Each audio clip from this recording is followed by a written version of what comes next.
خاتون مسلمان خاتون اپنے مخصوص ایام میں سورتیں وغیرہ پڑھ سکتی ہے کسی کتاب سے؟ جس سے یہاں پر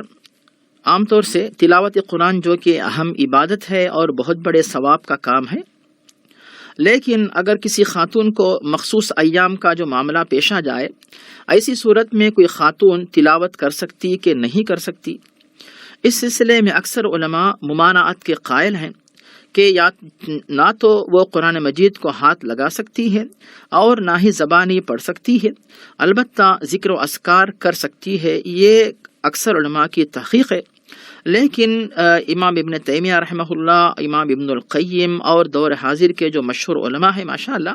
ان میں سے شیخ ابن باز اور شیخ ابن عثیمین اور شیخ البانی رحمہ اللہ، اور ان سب سے پہلے امام بخاری کے دور میں امام بخاری رحمہ اللہ خود بھی جو اس بات کے قائل تھے کہ ایسی صورت میں جو حیض و نفاس کی حالت میں تلاوت کی جا سکتی ہے۔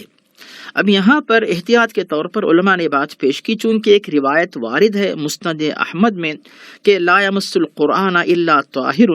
کہ قرآن مجید کو صرف وہی شخص ہاتھ لگائے جو پاکی اور صفائی کی حالت میں ہو، جو کہ مسند احمد کی روایت ہے۔ اس کو بنیاد بنا کر علماء نے بات پیش کی کہ حیض و نفاس کی حالت میں خواتین کو اگر قرآن کی تلاوت سے روکا جائے تو قرآن بھولنے کا اندیشہ رہتا ہے، قرآن سے دور ہونے کا اندیشہ رہتا ہے۔ وہ اگر طالبہ ہو یا معلمہ ہو تو پھر جو ہے تدریس و تعلیم کے سلسلے میں رکاوٹ پیش آ سکتی ہے۔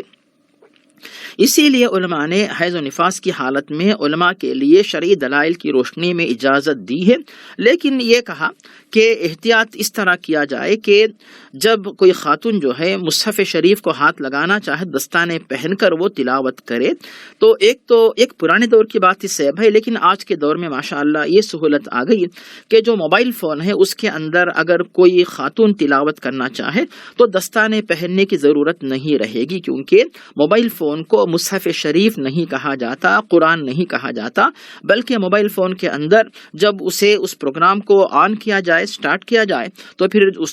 صورتیں سامنے آ جاتی ہیں، اور جیسے ہی اس پروگرام کو بند کیا جائے تو پھر صورتیں وہاں سے جو ہے اسکرین سے ہٹ جاتی ہیں۔ اس اعتبار سے جو ہے اگر کوئی خاتون ایسی حالت میں جو ہے تلاوت کرنا چاہیں تو موبائل فون سے تلاوت کرے، تو پھر اس میں آسانی رہے گی، سہولت رہے گی، اجازت رہے گی، اور دستانے پہننے کی ضرورت بھی نہیں رہے گی، اور شریعت کی خلاف ورزی نہیں ہوگی۔